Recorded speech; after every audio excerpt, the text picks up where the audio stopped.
নমস্কাৰ, স্বাগতম জনাইছোঁ নলেজ পইণ্ট আছাম ইউটিউব চেনেলটোলৈ। আৰু আজি যি আছাম ডাইৰেক্ট ৰিক্ৰুইটমেণ্টৰ গ্ৰেড 3 আপোনালোকৰ ডিগ্ৰী লেভেলৰ এক্সামটো হৈ গ'ল। তাৰে আমি গোটেই কুৱেশ্যন পেপাৰ কৰা আজি আলোচনা কৰিবলৈ আহিছোঁ। 175 নম্বৰ আছিল, টোটেল 150টা কুৱেশ্যন আহিছিল। তাৰ ভিতৰত আপুনি কিমান নম্বৰ পাব আপুনি চাই যাওক গোটেইকেইটা প্ৰশ্ন। আৰু লগতে আজি কুৱেশ্যন পেপাৰখন যিহেতু ঘৰলৈ আনিবলৈ দিছে, আপোনালোকে নিজে মিলাই চাই ল'ব পাৰিব। চাওক, আজি প্ৰথম প্ৰশ্নটো আহিছিল। মই যিখন কুৱেশ্যন পেপাৰ আজি ই চিৰিজটো লৈছোঁ, ই কোডটো, আৰু তাতে প্ৰথম প্ৰশ্নটো আহিছিল লাডাখৰ চিয়াচিন কোনটোৰ এক উদাহৰণ। লাডাখৰ চিয়াচিনটো আপোনালোকৰ উদাহৰণ কি? এটা হিমবাহ বা গ্লেছিয়াৰৰ উদাহৰণ। নেক্সট কুৱেশ্যনটো আছিল আপোনাৰ, আমি জেনেৰেল নলেজৰ কুৱেশ্যনবিলাক আজি আলোচনা কৰি আছোঁ। কোনখন ৰাজ্য ভাৰতৰ হকী দলৰ চৰকাৰী পৃষ্ঠপোষক? আৰু চৰকাৰী পৃষ্ঠপোষক ৰাজ্যখন কি আচলতে? উৰিষ্যা। তাৰ পাছৰ প্ৰশ্নটো আহিছিল বিশ্বকাপ ফুটবল খেলত ব্ৰাজিলে বৰ্তমানলৈকে কিমানবাৰ জয়লাভ কৰিছে? আৰু ইয়াৰে আপোনালোকৰ শুদ্ধ উত্তৰটো আছিল 5 বাৰ। 5 বাৰ ব্ৰাজিলে বৰ্তমানলৈকে বিশ্বকাপ জয় কৰিছে। তাৰ পাছৰ কুৱেশ্যনটো আহিছিল নিম্নলিখিত কোনখন দেশৰ বৰ্তমান সময়ৰ অস্তিত্ব নাই? কোনো ধৰণৰ বৰ্তমান অস্তিত্ব নাই সেইখন দেশৰ, সেয়া হৈছে চেকোস্লোভাকিয়া। মনত ৰাখিব। তাৰ পাছৰ প্ৰশ্নটো আহিছিল আপোনালোকৰ নিম্নলিখিত কোনগৰাকী 2024 বৰ্ষত জ্ঞানপীঠ বঁটা প্ৰদান কৰা হৈছে বা জ্ঞানপীঠ বঁটা লাভ কৰিছে সুধিছে, আৰু সেইগৰাকী কোন হ'ল? গুলজাৰ। কুৱেশ্যন নম্বৰ 18 আপোনালোকৰ জেনেৰেল নলেজৰ কুৱেশ্যনটো আহিছিল নিম্নলিখিত কোনটো সংগীতৰ উদ্যোগৰ এক আছুতীয়া বঁটা? সংগীতৰ উদ্যোগৰ আছুতীয়া বঁটাটো কি? Grammy awards. তাৰ পাছৰ প্ৰশ্নটো আছিল আপোনাৰ কোনখন নগৰীত পদ্মনাভ স্বামী মন্দিৰ অৱস্থিত? পদ্মনাভ স্বামী মন্দিৰ ক'ত অৱস্থিত সুধিছে, আৰু ইয়াৰে উত্তৰটো হ'ল তিৰুৱনন্তপুৰম।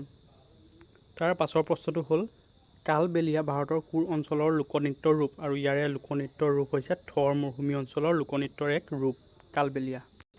নেক্সট কুৱেশ্যনটো হৈছে আপোনালোকৰ বৰ্তমান ভাৰতবৰ্ষৰ কোন অঞ্চলত ৰজা ললিতাদিত্য মুক্তদ্বীপা সাম্ৰাজ্য আছিল? আৰু মুক্তদ্বীপাৰ সাম্ৰাজ্য ক'ত আছিল? কাশ্মীৰ অঞ্চলত। নেক্সট কুৱেশ্যনটো সুধিছে আপোনালোকৰ কোনখন নদীদ্বীপ টিলাত উমানন্দ মন্দিৰ অৱস্থিত? নদীদ্বীপৰ টিলাত কোনটো টিলাত উমানন্দ মন্দিৰ আছে সুধিছে, আৰু ইয়াৰে উত্তৰটো হ'ল ভস্মাচল। ভস্মাঞ্চলত উমানন্দ মন্দিৰটো আছে। নেক্সট কুৱেশ্যনটোত সুধিছিল আপোনালোকৰ অসমীয়া সাগৰ দেখিছা নামৰ অসমীয়া কবিতা সংগ্ৰহটো কোনে লিখা? আৰু ইয়াৰে আপোনালোকৰ উত্তৰটো হ'ল নৱকান্ত বৰুৱা।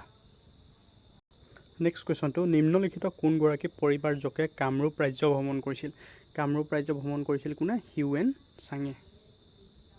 নেক্সট কুৱেশ্যনটো সুধিছে আপোনালোকৰ অসমৰ জৈৱ শোধনাগাৰ প্ৰাইভেট লিমিটেডত ব্যৱহৃত কেঁচা মালবিধ কি? প্ৰাথমিক কেঁচা মালবিধ কি? আৰু ইয়াৰে আপোনালোকৰ শুদ্ধ উত্তৰটো হ'ল কি? বাঁহ, বেম্বো। নেক্সট কুৱেশ্যনটোত সুধিছে আপোনালোকৰ য'ত টয়টাৰ মুখ্য কাৰ্যালয় অৱস্থিত। টয়টাৰ মুখ্য কাৰ্যালয় ক'ত অৱস্থিত সুধিছে। টয়টাৰ যিবিলাকে গাড়ী ভাল পায়, টয়টা কোম্পানীটো ভাল পায়, তেওঁলোকে গম পাব লাগে আচলতে। আৰু ইয়াৰে শুদ্ধ উত্তৰটো হ'ল আপোনালোকৰ কি? জাপান। জাপানত টয়টা অৱস্থিত। নেক্সট কুৱেশ্যনটোত সুধিছে দাণ্ডিয়া ৰাস কোনখন ৰাজ্যৰ জনপ্ৰিয় লোকনৃত্য?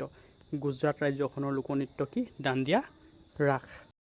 নেক্সট কুৱেশ্যনটো কোনখন দেশে চুৱেজ খাল নিয়ন্ত্ৰণ কৰে? চুৱেজ খাল আপোনালোকৰ নিয়ন্ত্ৰণ কৰে কোনে? ইজিপ্তে। নেক্সট কুৱেশ্যনটোত সুধিছে আপোনালোকৰ নিম্নলিখিত কোনটো উক্তি শুদ্ধ? কোনটো উক্তি শুদ্ধ সুধিছে? ভুল নহয়। ছিকিমৰ সৈতে অসমৰ সৈতে স্পৰ্শ কৰে, ছিকিমৰ সীমাই নকৰে। অসমৰ সীমাই ছিকিমৰ মেঘালয়ৰ সীমাই স্পৰ্শ কৰে, নকৰে। বাংলাদেশ আৰু ছিকিমে অসমৰ সীমাই স্পৰ্শ কৰে। ইয়াত আপোনালোকৰ ছিকিম তিনিবাৰে আহিছে চাওক। তেনেহ'লে এই তিনিটা অশুদ্ধ বুলি আপোনালোকে গম পালেই। ইয়াত শুদ্ধটো কোনটো? ছিকিম অসমৰ পশ্চিম দিশত অৱস্থিত। এইটোহে শুদ্ধ আচলতে। সীমা স্পৰ্শ কৰাৰ কথা তিনিটাতেই দিছে, তিনিটাই অশুদ্ধ। অসমৰ লগত সীমা স্পৰ্শ কেতিয়াও নকৰে ছিকিমে। নেক্সট কুৱেশ্যনটো সুধিছে আপোনালোকৰ 2024 বৰ্ষত কাক অসম বৈভৱৰ সন্মান প্ৰদান কৰা হৈছে?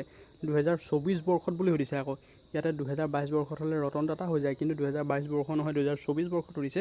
সেইবাবে ইয়াৰ শুদ্ধ উত্তৰটো হ'ব আপোনালোকৰ কি? ৰঞ্জন গগৈক প্ৰদান কৰা হৈছে 2024 অসম বৈভৱ বঁটা।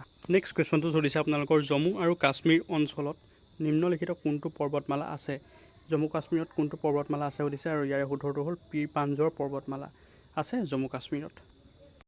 এটা একদম ইজি প্ৰশ্ন আহিছিল, এইটো বাৰু সকলোতে আহি থকা দেখিবলৈ পাওঁ।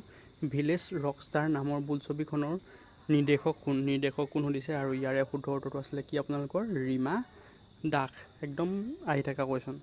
নেক্সট আপোনালোকৰ 44 নম্বৰ কুৱেশ্যনটো সুধিছিল নিম্নলিখিত কোনগৰাকী এক মল্লযোদ্ধা অৰ্থাৎ ৰেচলাৰ? ইয়াতে ৰেচলাৰ থকা কোনগৰাকী? লাভলীনা বৰগোহাঁই হ'ল একমাত্ৰ ৰেচলাৰ ইয়াত থকা। নেক্সট আপোনাৰ কুৱেশ্যনটো সুধিছিল কোন সিংহাসনৰ বাবে গোলাপৰ যুদ্ধ বা ৱাৰ্ছ অফ দ্য ৰজেছ নামৰ গৃহযুদ্ধলানি সংঘটিত হৈছিল আৰু ইয়াৰে শুদ্ধ উত্তৰটো হ'ল ব্ৰিটিছ সিংহাসনৰ বাবে। নেক্সট কুৱেশ্যনটো সুধিছে আপোনালোকৰ নিম্নলিখিত কোনগৰাকীয়ে জ্ঞানপীঠ বঁটা লাভ কৰা নাই সুধিছে আচলতে কোনগৰাকীয়ে জ্ঞানপীঠ বঁটা লাভ কৰা নাই আৰু ইয়াৰে উত্তৰটো হ'ব বীৰেন্দ্ৰনাথ দত্তই লাভ কৰা নাই, বাকীকেইজনে লাভ কৰিছে জ্ঞানপীঠ বঁটা। তাৰপাছতে নেক্সট আপোনালোকৰ কুৱেশ্যনটো আহিছিল কি নিম্নলিখিত কোনটো অধাতব খনিজ পদাৰ্থ নহয়, হয় সোধা নাই আকৌ কিন্তু নহয় সুধিছে আৰু ইয়াৰে খনিজ পদাৰ্থ নহয় কোনটো বক্সাইট। মনত ৰাখিব আৰু আপোনালোকৰ শুদ্ধ হৈছে নে কিমানটা শুদ্ধ হৈছে জনাই যাব। 51 কুৱেশ্যন নাম্বাৰ নিম্নলিখিত কোনটো স্থানত IPL অৰ্থাৎ ইণ্ডিয়ান প্ৰিমিয়াৰ লীগ মেটছসমূহ অনুষ্ঠিত নহয় সুধিছে আৰু ইয়াৰে অনুষ্ঠিত নোহোৱা শুদ্ধ উত্তৰটো হ'ল পাটনা বিহাৰ। নেক্সট কুৱেশ্যনটো সুধিছে আপোনালোকৰ PT উষাই কোনটো খেলত অংশগ্ৰহণ কৰিছিল, কোনটো খেল খেলিছিল PT উষাই আৰু ইয়াৰে হ'ল এথলেটিক্স অৰ্থাৎ তেওঁ দৌৰ খেলত অংশগ্ৰহণ একদম আহি থকা এটা কুৱেশ্যন আপোনালোকে পঢ়িবলৈ পায়ে থাকে সদায়। মেজৰ ধ্যানচন্দ এটা বহুত ডাঙৰ ট্ৰফি হয়, ধ্যানচন্দ সৈতে জড়িত খেলৰ নাম চিনাক্ত কৰক। ধ্যানচন্দ এই মানুহজনে মানে কোনটো খেল খেলিছিল সুধিছে আৰু ইয়াৰে শুদ্ধ উত্তৰটো হ'ল হকী খেলিছিল তেখেতে। নেক্সট কুৱেশ্যনটো সুধিছে আপোনালোকৰ নিম্নলিখিত কোনটো হৈছে কাণত পিন্ধা এক অসমীয়া গহনা। ইয়াতে অসমীয়া গহনা গোটেইকেইটাই হয় কিন্তু কাণত পিন্ধাটো হ'ল ইয়াত কি থুৰীয়াটোৱে ইয়াত হ'ল কাণত পিন্ধা বস্তু আৰু এইটো কোনে পিন্ধে আমাৰ যিবিলাক অলপ বয়সস্থ মহিলা তেওঁলোকে পিন্ধে। নেক্সট কুৱেশ্যনটোত আপোনালোকৰ সুধিছে কোন দেশত খ্ৰীষ্টোফাৰ কলম্বাছৰ জন্ম হৈছিল। খ্ৰীষ্টোফাৰ কলম্বাছে আমেৰিকা আৱিষ্কাৰ কৰিছিল আমি সকলোৱে জানো আৰু তেখেতে জন্ম ক'ত লাভ কৰিছিল আৰু সেয়া হ'ল উত্তৰটো হ'ল পৰ্তুগালত তেখেতে জন্ম লাভ কৰিছিল। নেক্সট 65 নম্বৰ কুৱেশ্যনটো সুধিছে ক্ৰীড়া আৰু ঘু কোন দেশৰ জাতীয় সাজ পোছাক। ইয়াৰে শুদ্ধ উত্তৰটো হ'ব ভূটান দেশৰ জাতীয় সাজ পোছাক হ'ল ক্ৰীড়া আৰু ঘু। তাৰপিছতে প্ৰশ্নটো হৈছে নিম্নলিখিত কোনটো মহাভাৰতৰ এটা অংশ। গীতা হৈছে মহাভাৰতৰ এটা অংশ। নেক্সট কুৱেশ্যনটো নিম্নলিখিত কোনটো আমেৰিকা যুক্তৰাষ্ট্ৰৰ এখন ৰাজ্য, কোনখন তলত দিয়া সুধিছে আমেৰিকা যুক্তৰাষ্ট্ৰৰ এখন ৰাজ্য আৰু ইয়াৰে উত্তৰটো হ'ব হাৱাইটো কি এটা দ্বীপপুঞ্জ। নেক্সট প্ৰশ্নটোত সুধিছে আপোনালোকৰ নিম্নলিখিত কোনটো আনবোৰতকৈ পৃথক। ইয়াত আমি বেদ 4খনৰ কথা জানো, সামবেদ, ঋগ্বেদ, যজুৰ্বেদ আৰু অথৰ্ব বেদ, কিন্তু আয়ুৰ্বেদৰ ইয়াত কোনো ধৰণৰ হাতীচোৱা নাই বা মিল নাই, এইখন নহয় বুলি আমি গম পাওঁ, সেইটো শুদ্ধ উত্তৰ। তাৰপিছতে দিছে প্ৰাইড এণ্ড প্ৰিজুডিছখন কোনে লিখিছিল। প্ৰাইড এণ্ড প্ৰিজুডিছখন লিখিছিল আপোনালোকৰ কোনে জেন অষ্ট্ৰিনে। ভিডিঅ'টো যিহেতু বহুত দীঘলীয়া হৈ যাব, জেনেৰেল নলেজ বহুতখিনি আহিছিল যিহেতু আপোনালোকৰ সেইবাবে অলপ স্পীডত কৈ গৈছোঁ কথাখিনি। কোনবিধ খেলৰ মনালিছা বৰুৱা মেহতা আৰু ত্ৰিদীপ দুৱাৰাই অসমক প্ৰতিনিধিত্ব কৰিছিল আৰু ইয়াৰে শুদ্ধ উত্তৰটো কি আপোনালোকৰ টেবুল টেনিছ তেওঁলোকে খেলিছিল দুজনে। অসমীয়া সাহিত্যত কোন ধনী কবি ৰূপে জনাজাত। ধনী কবি কোন সুধিছে আৰু ধনী কবি নামেৰে আমি জানো কাক, বীৰেন্দ্ৰ চন্দ্ৰ বৰুৱাক। নেক্সট প্ৰশ্নটোত সুধিছিলে আপোনালোকৰ নিম্নলিখিত সমূহৰ কোনটো শুদ্ধ। আগ্নেয়গিৰি পানীৰ তলত বৰ্তি থাকিব নোৱাৰে, সেইটো পাৰে, সেইটো শুদ্ধ। তাৰপিছত সাগৰত কোনো ধৰণৰ পানীৰ সোঁত নাথাকে, অশুদ্ধ। পৃথিৱীৰ উপৰিভাগৰ প্ৰায় অৰ্ধেক অংশ ভূখণ্ড, নহয় এইটো অশুদ্ধ। কিন্তু পৃথিৱীৰ উপৰিভাগৰ 70% ভাগ পানীৰে আৱৰি আছে, এইটো হ'ল শুদ্ধ। চ' ইয়াৰ শুদ্ধ উত্তৰটো গম পাই গ'ল, 70% পানীৰে আৱৰি আছে পৃথিৱী। তাৰপাছতে দিছে দালাল ষ্ট্ৰীট কোনখন মহানগৰত অৱস্থিত। দালাল ষ্ট্ৰীটটো আপোনালোকৰ অৱস্থিত ক'ত, মুম্বাইত। তাৰপাছতে নেক্সট প্ৰশ্নটো দিছে শৰাইঘাটৰ যুদ্ধত পৰাজয় বৰণ কৰা মোগলৰ সম্ৰাটজন কোন। মোগলৰ সম্ৰাটজনৰ কথা সুধিছে আৰু মোগলৰ সম্ৰাটজন হ'ল কোন, ঔৰংগজেব। নেক্সট কুৱেশ্যনটোত আপোনালোকক সুধিছে 81 নম্বৰ কুৱেশ্যন চাণক্য কোনগৰাকী সম্ৰাটৰ ৰাজকীয় উপদেষ্টা আছিল। চাণক্য আছিল সমুদ্ৰগুপ্ত নামৰ ৰজাজনৰ সম্ৰাটৰ ৰাজকীয় উপদেষ্টা। ভৱেন্দ্ৰনাথ শইকীয়াৰ উপন্যাসখন অন্তৰীপৰ কাহিনীৰ আধাৰত কোনখন অসমীয়া বোলছবি নিৰ্মাণ হৈছে। ভৱেন্দ্ৰনাথ শইকীয়াৰ যিখন উপন্যাস অন্তৰীপ, সেই অন্তৰীপখনৰ আধাৰত বোলছবিখনৰ নাম হৈছে যিখন কৰিছিলে সেইখন হ'ল অগ্নিস্নান। নেক্সট প্ৰশ্নটোত আপোনালোকক সুধিছে টাইকাণ্ডো নামৰ সমৰ কলাটোৰ উৎপত্তি কোন দেশত হৈছিল। টাইকাণ্ডোৰ উৎপত্তি হৈছিল ক'ত, কোৰিয়াত। বহুতে হয়তো চীন দি থৈ আহিছে, চীন কিন্তু নহয়, কোৰিয়াতহে হৈছিলে টাইকাণ্ডোৰ উৎপত্তি। নেক্সট প্ৰশ্নটো কোন অলিম্পিক খেলত সৰ্বোচ্চ সংখ্যক সোণৰ পদক লাভ কৰিছে। কোনে সৰ্বোচ্চ পদক লাভ কৰিছে এতিয়ালৈকে সুধিছে আৰু তেওঁ হৈছে মাইকেল ফেল্পছ। তেখেতে কিহত পাইছে, সাঁতোৰত পাইছে। এতিয়ালৈকে বহুতকেইটা পদক লাভ কৰিছে। 85 নম্বৰ কুৱেশ্যন কোনগৰাকী হীন কবি মধুশালা আৰু অগ্নিপথৰ বাবে জনাজাত আৰু ইয়াৰে শুদ্ধ উত্তৰটো আপোনালোকৰ হ'ল কি, হৰিবংশ ৰায় বচ্চন হ'ল আপোনালোকৰ মধুশালা আৰু অগ্নিপথৰ বাবে জনাজাত। বৰ্তমান ভাৰতৰ কোনবিধৰ গণতন্ত্ৰ প্ৰচলিত কোনবিধ গণতন্ত্ৰ প্ৰচলিত সুধিছে প্ৰত্যক্ষ গণতন্ত্ৰ নে সামাজিক গণতন্ত্ৰ নে প্ৰতিনিধিত্বমূলক গণতন্ত্ৰ নে অধিনায়কবাদী গণতন্ত্ৰ আৰু ইয়াৰে শুদ্ধ উত্তৰটো হ'ল প্ৰতিনিধিত্বমূলক গণতন্ত্ৰ আমাৰ যিহেতু জনপ্ৰতিনিধি আছে বৰ্তমান গণতন্ত্ৰত সেয়ে প্ৰতিনিধিত্বমূলক গণতন্ত্ৰ প্ৰচলিত নদী এখনে চুটি পথ ল'বলৈ গতি সলনি কৰিলে গঠন হোৱা এটা বক্ৰ জলভাগক বোলা হয় কি অশ্বক্ষুৰা হ্ৰদ নেক্সট প্ৰশ্নটো সুধিছে কোন দুখন মহাদেশৰ মাজত ভূমধ্যসাগৰ অৱস্থিত ভূমধ্যসাগৰ ক'ত অৱস্থিত ইউৰোপ আৰু আফ্ৰিকা মহাদেশৰ মাজত তাৰপিছতে ICC পুৰুষ ODI বিশ্বকাপ ক্ৰিকেট সম্পৰ্কীয় নিম্নলিখিত কোনটো উক্তি অশুদ্ধ উক্তিটো সুধিছে ভাৰতে এইবাৰ বিশ্বকাপ দুবাৰ লাভ কৰিছে এইটো শুদ্ধ অষ্ট্ৰেলিয়া সৰ্বোচ্চবাৰ এইটো শুদ্ধ প্ৰথমখন টুৰ্ণামেণ্টত ইংলেণ্ডে এই কাপ জয়লাভ কৰিছিল বাংলাদেশে এই কাপ কেতিয়াও জয় কৰা নাই এইটো শুদ্ধ কিন্তু অশুদ্ধটো কি প্ৰথমখন টুৰ্ণামেণ্টত ইংলেণ্ডে এই কাপ জয়লাভ কৰিছিল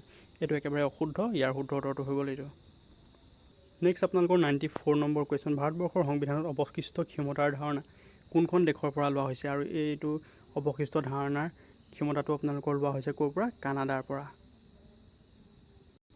অলিম্পিকৰ পতাকাখনত নিম্নলিখিত কোনটো বৰণ দেখা নাযায় যিহেতু অলিম্পিকৰ পতাকাখনত কেইবাটাও ৰং থাকে আৰু সেই ৰঙৰ ভিতৰত ইয়াৰ কোনটো ৰং দেখা নাযায় বুলি দিছে আৰু ইয়াৰ শুদ্ধ উত্তৰটো হ'ল সোমথিৰা অৰ্থাৎ অৰেঞ্জ ৰংটো দেখা পোৱা নাযায় 96 নম্বৰ কুৱেশ্যন কোন দুখন দেশক গোবী মৰুভূমিয়ে স্পৰ্শ কৰিছে গোবী মৰুভূমিখন স্পৰ্শ কৰিছে কাক চীন আৰু মংগোলিয়া দেশক নেক্সট কুৱেশ্যনটো এটা হাঁহি উঠা কুৱেশ্যন আৰু যোনসকলে কাৰ্টুন চাই এতিয়াও ভাল পায় তেওঁলোকৰ বাবে বেষ্ট কুৱেশ্যন সুধিছে ডৰেমন কি অথবা কোন ডৰেমনটো হৈছে এটা কি কাৰ্টুনৰ চৰিত্ৰ কিহত দিয়ে এইটো ডৰেমনটো পগো টিভিত মনত ৰাখিব নেক্সট কুৱেশ্যনটো হ'ল আন্দামান আৰু নিকোবৰ দ্বীপপুঞ্জৰ পৰা কোনখন দেশলৈ দূৰত্ব সৰ্বাধিক আন্দামান নিকোবৰ যিটো আমাৰ ভাৰতবৰ্ষৰ দ্বীপপুঞ্জ সেই দ্বীপপুঞ্জৰ পৰা দূৰলৈ কোনখন দেশ আছে সুধিছে ইয়াত আছে 4টা অপশ্যনৰ ভিতৰত আৰু ইয়াৰে শুদ্ধ উত্তৰটো হ'ল ভিয়েটনাম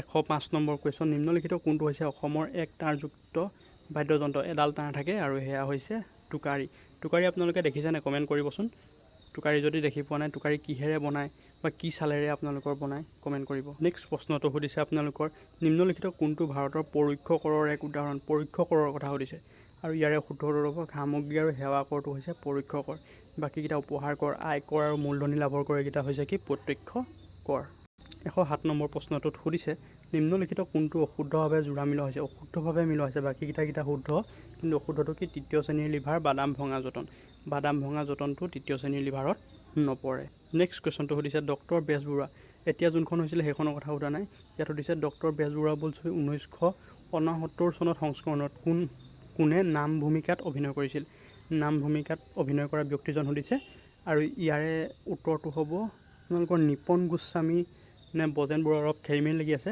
কিন্তু বজেন বৰুৱাটো হোৱাটো বেছি চান্স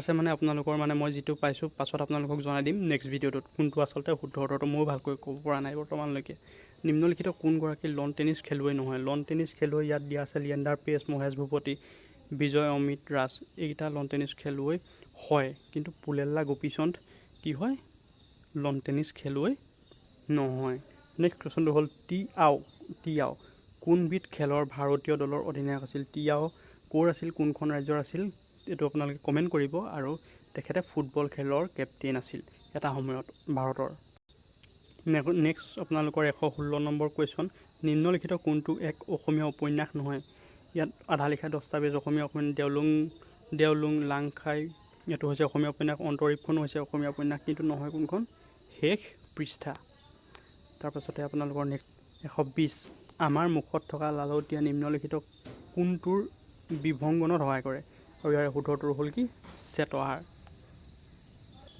কুৱেশ্যন নম্বৰ 123 নিম্নলিখিত কোনখন দেশক ভূমধ্যসাগৰে স্পৰ্শ নকৰে স্পেইনক কৰে লেবাননক কৰে ফ্ৰান্সক কৰে তেনেহ'লে নকৰে কাক পৰ্তুগালক স্পৰ্শ নকৰে ভূমধ্যসাগৰ নেক্সট আপোনালোকৰ 124 নম্বৰ কুৱেশ্যন জোঙাল বলসুৰ প্ৰতিমূৰ্তি কোন স্থানৰ সমীপত স্থাপন কৰা হৈছে জোঙাল বলসুৰ প্ৰতিমূৰ্তি ক'ত আপোনালোকৰ ৰহাত ইয়াতে আপোনালোকৰ এইটো ৰহা হৈছে শুদ্ধ উত্তৰ সো আমি কেইবাটাও আজি জেনেৰেল নলেজৰ কুৱেশ্যন আনসাৰ আলোচনা কৰিলোঁ যিমানখিনি আহিছিলে গোটেইখিনি আলোচনা কৰিলোঁ আপোনালোকে এইকেইটাৰ ভিতৰত কিমান নম্বৰ পাব আপোনালোকে কমেণ্ট কৰি জনাবলৈ নাপাহৰিব বাকীখিনি প্ৰশ্ন উত্তৰ মই লৈ আহিম নেক্সট ভিডিঅ'টোত সো আজিলৈ ইমানেই কোনোবা যদি নতুনকৈ আহিছে চেনেলটো ছাবস্ক্ৰাইব কৰি দিব ধন্যবাদ